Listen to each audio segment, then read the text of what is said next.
Thank you, Leslie, and thank both Kevin and Dean for their excellent assessments of where China is going and the implications for the U.S. Before I open the floor to questions, just a question of my own to kick it off, and it builds off of Leslie's framework, the three camps, and how we ought to be viewing the Chinese threat, the threat challenge, let's say. You seem to suggest that it's not really much of a challenge at all, that it's instead more, it should be more graciously interpreted as an opportunity to internally focus on what our own goals and priorities are, because they are, after all, following, not leading. But is that something that the rest of the panel agrees with? And if that's the case, for Leslie, where should we be focusing our attention in space?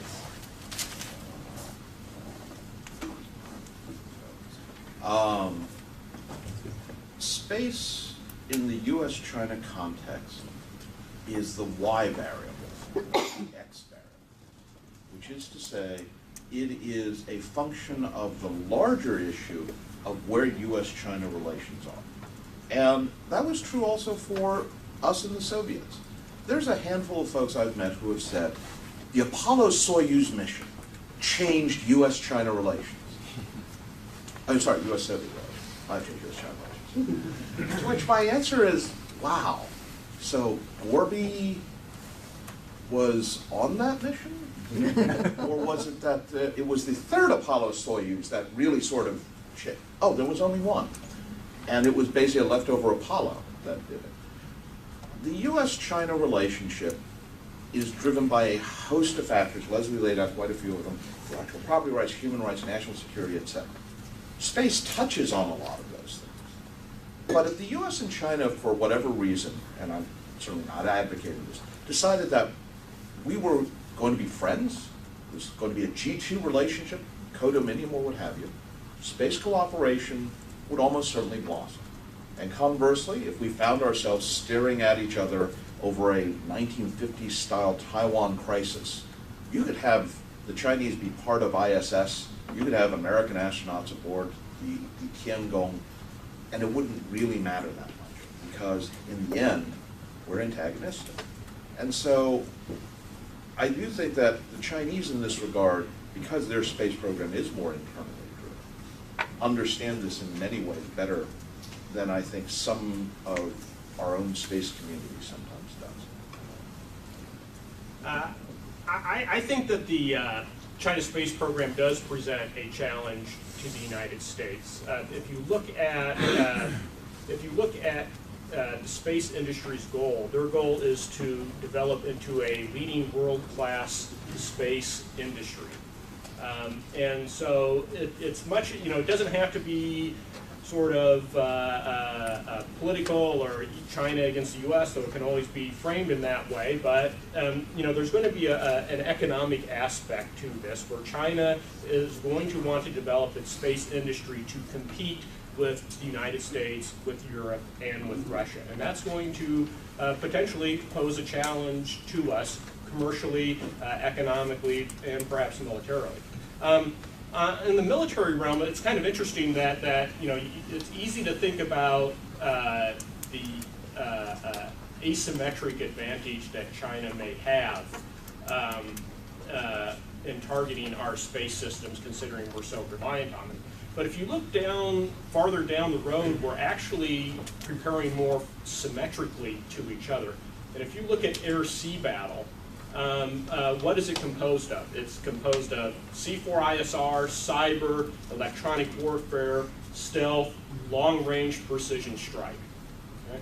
If you look at what China is developing, it's based on C4ISR, long-range precision strike, stealth, electronic warfare. And in some ways, we've both identified that each other in the long run will have the same vulnerabilities, and we are both doubling down on it, right? Okay, China's going to target our satellites, so what are we doing? We're going to develop a strategy, which where satellites become even more valuable. What's China doing? Well, we need to extend farther out beyond our coast. So what do we need to do? We need to develop satellites so we can extend farther out beyond our coast. So I think in that sort of situation, it does become more of a challenge to us. So Jeff, to answer your question, where should we focus on our resources in space? I would definitely agree with Kevin. I mean, we have, again, the discussion is both military and civil. So obviously in the military field, there are, some true threats here and some true challenges that need to be addressed head on. And clearly, resources need to be focused on that. And I certainly would never suggest otherwise. I'm saying from a civil space aspect or from a civil space perspective, where should we be focusing our resources? Well, on something new, something that really is sort of a game changer, something that hasn't really been tried before. Because if you're talking about trying to really get the American psyche engaged, in a clear way again on this, it's got to be something that's pretty revolutionary, something that's really pushing the boundaries of things, because otherwise I think it's just going to produce a lot of, even though I don't mean to suggest that all the stuff that we're doing in space is ho-hum. I mean, it's obviously pretty amazing. Planetary exploration, human exploration, it's all incredibly amazing. I'm saying that it doesn't generate the kind of excitement that then generates the kind of dollars that people want to see going into the civil space arena without it being something pretty new and flashy. Well, the reason I asked that question to lead off is the danger that I see from the way the Chinese program is being interpreted by some is that it positions us into a position where we have to replicate what they're doing, where we become the follower rather than the leader, because we seem to have ceded ground in some of those areas. We don't have a planned mission to the moon, or we don't have a plan, our space station, we're not quite sure what we want to do with, those types of things. So if the danger becomes reinvesting scarce dollars and attention into programs that have the ho-hum factor, as you say, that's not the best investment of national attention, of our comprehensive national power, so to speak. So I think it's important, and given your experiences, you shed some interesting perspectives on how our decision makers can or ought to be interpreting the Chinese challenge. Oh, so questions from the floor. Thank you, and great talk so far. While this Shenzhen 9 Tiangong 1 mission was going on, the X-37B came back, and I saw some commentary in some English translated Chinese newspapers that were at least raising their eyebrows on what their thoughts were on that. I just want to get your assessments on what you think the Chinese mindset is about us having that X-37B up for over a year.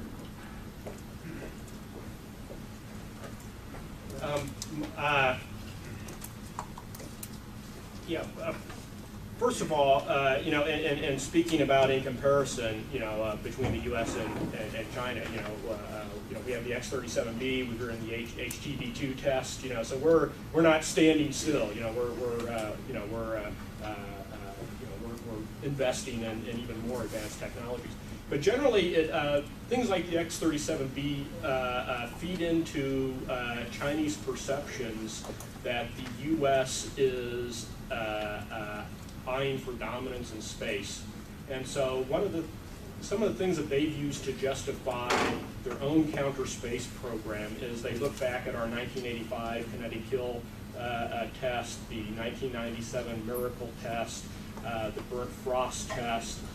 They point to the Schriever War Games that Dean has mentioned, and so they can connect the dots here whatever the way they want, and then they say the U.S. has, if not an extant counter space capability, they have something in the warehouse that they can dust off, load up onto a plane, and start shooting our satellites. And in that context, we are at a disadvantage. So then we need to develop our own counter space capabilities to have that deterrent effect like Dean was talking about. I'd say that the X-37B is one thing. The other thing that also occurred during this mission was that Voyager left the solar system. And I point to that to address both your question and also Jeff's, which is one of the things that we do, I think, very badly is the use of space in a non-space context. What do I mean by The Chinese see space as touching on things like diplomacy, as advertising. Here we have a spacecraft that is 40 years old, roughly, still operating, way out there, large, farthest distance any man-made object has ever gone. But if the Shenzhou and Tiangong barely made the A section, you really had to go look in the science section to find a reference to, oh, by the way, we just left the solar system. Maybe not people, but a human instrument. This is something that is a triumph of American technology. The Chinese are well aware that a 40-year-old American system is still working and went out there. Now, what does that have to do with the X-37B? The X-37B, of course, is much more recent technology. From the Chinese perspective, what does that tell them about what they don't know about? What systems might be in our barns? Now that goes to two key concerns. One, Chinese military writings are worried about space-to-ground application because they really do analogize to the evolution of air power, right? Eventually you had ground attack, strategic bombing, and the rest. So there is still this belief or concern that you could see that kind of evolution. X-37B is often associated with that. That, to my mind, is more sort of perhaps space enthusiasts over there extrapolating perhaps beyond reasonable bounds. But the other thing which is of much greater concern is that space dominance is transitory, which is to say you don't establish space dominance and the other side says, oh, well, okay, that's it. It has something that has to constantly be striven for, which means the ability to place new systems to replace killed systems is key. And the X-37 is seen, and I think here, more reasonably, as a potential delivery vehicle, whether you launch it from Earth in the middle of a conflict, or you pre-deployed it in crisis in backup satellites already in orbit, so that the other side, the Chinese, would have to worry about whether or not that was something that would come zipping in. Not so much to hit ground targets, but deploy emergency replacement systems. Sure. Hi. Question for Kevin and for Leslie, but maybe ladies first. You mentioned how Congress at the moment is averse to cooperation with China, but at least in the area of the International Space Station, other International Space Station partners have different approaches to cooperation with China. And I remember that the German Space Agency had a small experiment flying on Changzhou 8. And recently, the Director General of the European Space Agency has become quite outspoken in his call for cooperation with China. Do you think that China, or the cooperation with China, has the potential to become a divisive element in the space station partnership? If other partners want China to become involved in some way, and Congress remains averse? That's a very good question. There are, as I was saying before, and I mean, I think many people in the room know, there are some obviously very strong voices in Congress against partnerships with China and against involving China on the International Space Station. And there's a host of reasons why. I mean, they sort of run the gamut, but there's not an equally strong proponent in Congress about this. So you've got some really strong, I'm against, I'm not putting any money on this, that kind of thing, versus, people that, sure, I mean, I don't know what, might be fine, that kind of thing, but they're not gonna go to the mattresses on it. So I think that is going to not portend well for that kind of cooperation to happen. And if it did happen, it would have to be under such very narrow terms and within very close parameters that, there would have to be a lot of paper exchanged over this. I mean, basically, because it's a huge concern for some really key people. Okay. Yeah. Kevin, you mentioned quite early on that the Chinese test program was affected by budget limitations. I think it reflected in the very few test flights they had. Do you think that the overall schedule of the Chinese manned spaceflight program reflects a continuing budget cap on the part of the Chinese? Do you think that is how they would plan that program, by allocating a certain fixed amount per year? Or do you think that if it is budget capped, is the budget increasing now with more complex missions? Right. Yeah. I'm not privy to the year on year on budgets, but certainly yes. They have stated frequently that the reason why they are spacing these flights out is because of budgetary reasons. Now, you can only expect that as they ramp up with the space station and increase crew, that budget will increase. And in fact, if you look at the organization that is devoted to human spaceflight, they have a couple of key labs that they what's called state key labs, which are sort of national level labs which bring in the best and brightest to work on difficult issues.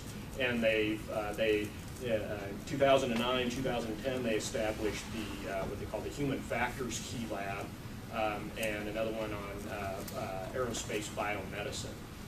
So they're setting up the more of a foundation to actually have long-term presence in space. And if they're setting up these organizations like that, then of course they're going to need more.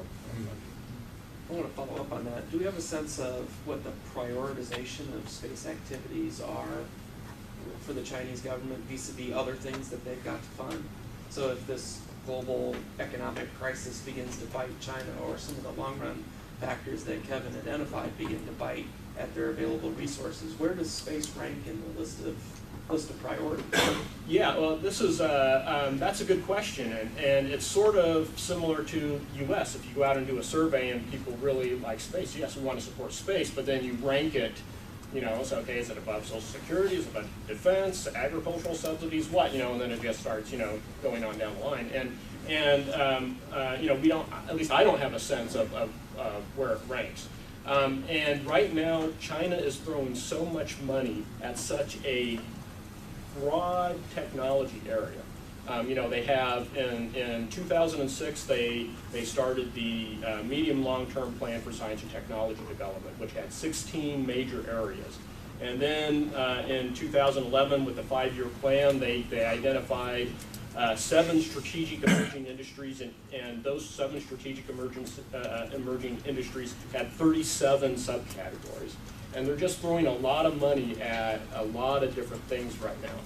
I would suspect that if push came to shove, that being that the PLA is running the space program, that if things had to be cut, they may look towards the human spaceflight program, because after all, things like the Yaogan satellites, the C4ISR capabilities, is going to allow the PLA to accomplish their mission to defending China's interests. That certainly would be consistent with how you describe their views on information warfare and whatnot. They would prioritize those kinds of capabilities, the warfighting-esque capabilities over civil space exploration. Other questions? Can I try one more, or does somebody else want to ask? Let some other Oh, folks well, get a I'll chance. pass on. Go to Pat and then over here. So some observers would argue or perceive that Chinese people have a cultural perspective that says, historically, there's some good arguments to support this, China was a great nation on the world stage, at least from a regional perspective. And that to some extent, what China is trying to do, having been subservient for about a century to European or European-American oversight, that China wants to assure that it again and forevermore into the future is perceived among the community of nations as a great nation, and a nation that is not going to be conquered, but not necessarily one that wants to go out and conquer other nations. Do you have any perceptions on how its role in space and its objectives for space might be colored by that kind of viewpoint, that it simply wants to be perceived as one of the world's great nation states?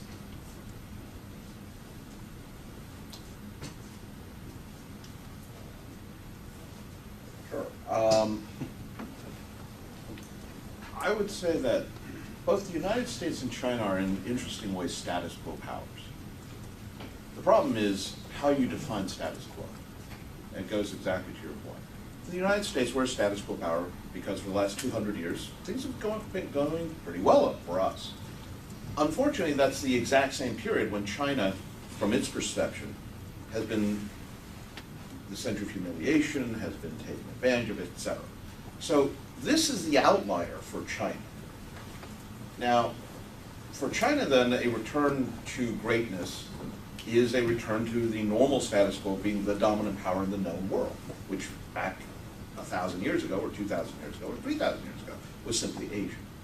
Now, where does space fit into this? I think that one of the key lessons from the century of humiliation was China's failure to understand the importance of science and technology. And so in the first Sino-Japanese War of 1894-95, yeah, I'm a history geek, the Chinese Navy was arguably superior to the Japanese Navy. It had bought more advanced warships from the British and armed them with better German weapons. And yet, in the various battles of the Yellow Sea, the Japanese wiped out the Chinese. And as a result, by the way, got Taiwan. So, simply applying a layer of S&T on top of your society is not sufficient. And I think that's a key lesson the Chinese have taken away. That instead, you need to incorporate, to truly integrate science and technology, and therefore the social mindset into your society if it is going to truly serve the national purpose, including from a security perspective, but also development perspective, modernization perspective, etc. And space, I think, because it is very dense in advanced technologies as a Chinese field, because it touches on so many things, economics, diplomacy, politics, etc., is a perfect vehicle for that modernization of the society that will then lead to China reassuming its rightful place as the dominant power in Asia and a major power. By the way, if it wouldn't be too forward of me, I'd like to actually respond to the gentleman's question to Leslie there, if that would be all right. In the question about Europe and China in space cooperation, first off on the ISS, my understanding is that the Russians and Japanese would have a voice about whether or not the Chinese should participate. And one has to wonder whether or not Moscow in particular, but also Tokyo, the other competitor for Asian dominance, would welcome Chinese participation as opposed to a visit. Visit is quite possible, but I mean participation in the ISS. But it also raises the question whether or not the Chinese would want to participate, which we assume, because after all, we're the lead, they will follow. They have requested it several times. They have. But going to your question about ESA cooperation in particular, I would suggest that China's unfortunate experience with Europe with regards to the Galileo program is one that, while they may well be willing to approach the United States and have the U.S. push it, I have very serious doubts about whether or not China would be willing to stake much of its political capital on anything having to do with European acquiescence and cooperation. And I think that the experience with Galileo, I'm not sure we understand how deeply that affected the Chinese. But the issue of frequency stepping and hopping between Compass Beidou and Galileo says to me, at least, that there is a more than a little bit of irritation. Quite. Then do Americans understand how the ExxonMobil decision affected Europe? Okay. Yeah, to this gentleman's question, yeah, I think you're right, that the Chinese are looking to reclaim some of that old heritage and power that they had back over 100 years ago. You know, they carefully nurse this 100 years of humiliation to instill a sense of nationalism in their people. But you know, Deng Xiaoping said that China must bide its time and hide its capabilities, meaning that China was too weak at that time to actually take a leading position in the world. And as China has become more powerful, there has been a debate within China about whether they should still hold to that line. And you see this come out sort of in spasms where, you know, where at one point somebody said that the South China Sea was part of China's core interest, which means that it's something China would fight over. You know, that was sort of retracted. But there's other elements to it when, you know, when Yang Jiechi of the Shangri-La dialogue, speaking probably to Singapore, said, you know, we are a big country and you are a little country. And so yes, they want to have, they want to be able to play a role in the world and to influence events to their own advantage, just like any other country. Now, where space comes into this, and maybe this is too inside baseball, but you know, the PLA is tasked with what they call 4 historic missions. You got 1, you got to protect the party, okay? Because the PLA is a party army; it's not a national army. 2, you got to protect territorial integrity and national sovereignty. Number 4, I'll skip 3. 4 is be a force for good in the world. UN peacekeeping and operations, disaster relief. The third one is the most interesting because it gave the PLA, it mandated the PLA that they should defend China's interests, not only within its boundaries, but also into what they call the distant oceans, the electromagnetic sphere, meaning cyber, and outer space. So in that sort of context, you know, the PLA has been charged by the Communist Party to defend China's interest in space. And by measure, the PLA must develop capabilities then to defend their interest in the distant oceans, in outer space, and in the electromagnetic sphere. So you can see how, you know, space will play an official role in however China, you know, decides to, you know, to use it. But you know, as China's interests expand around the world, you know, the PLA has been charged with defending those interests. Now, that doesn't necessarily mean they're landing Marines over in Africa or somewhere, but it does mean, you know, who would have thought, you know, us in the China community, who said, 5 years ago, 10 years ago, who would have thought that China would have been having a continuous presence in the Gulf of Aden and conducting counter-piracy operations. You know, so things can happen which will force China to use their military under space capabilities. Okay, over here, last question. Yes, hello. In light of the recent NASA guidelines issued for shore preservation for the landing sites by the Google Human Rights Project teams, I wonder if any of the panelists could share their perspectives on Chinese philosophy or thoughts on historic resources in space on the moon and orbit, and whether perhaps at some point in the future the preservation of historic artifacts in space would be a meeting ground for U.S. and Chinese interests. It's not nationalistic and non-militaristic. It'd be a venue for cooperation and dialogue.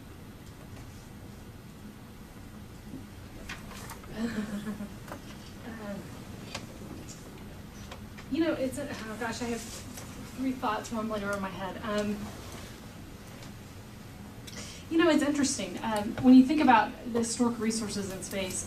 You know, I think the American people, and this has come up a couple of times in the last couple of weeks regarding China's human spaceflight ventures and such. And you know, there's this image that sort of hangs in the public's mind of China going to the moon, right? And the idea is replacing the American flag, right, with the Chinese flag. It's again, it's not this kumbaya cooperation, but rather a sign of we're here now, right? And you are second rate, basically. I mean, you've taken a step back, right? So this is this public image that's out there, you know, which doesn't at all speak to what you're suggesting, that this would portend greater cooperation. However, obviously, these types of resources are much broader than this, and this is just one of the ones that captures the imagination. And I do think there's going to be some very interesting dialogue over the next few years about sort of the legalistic aspects of space, and in dealing with a sort of a new entrant in this debate, because there are already fascinating legal arguments over who controls what and how, how do these treaties get handled, how do memos of understanding get handled. And when you're dealing with any kind of new entrant, but particularly China, because it's a different beast than Europe, that I think that there's going to have to be a re-looking at, a re-examination of some of these policies and some of the legal aspects moving forward. I'm not certain it's going to necessarily lead to more cooperation because of some of the issues that we've discussed, but it will certainly lead. This sounds kind of lame, but it'll certainly lead to more discussion and certainly lead to more of an introspection there. Well, Leslie, Dean, Kevin, thank you so much for participating on this panel on such short notice, but I think that the dialogue was well worth it. Thank you all for being here today, and try to stay cool out there. I'm sure it's like 100 degrees already.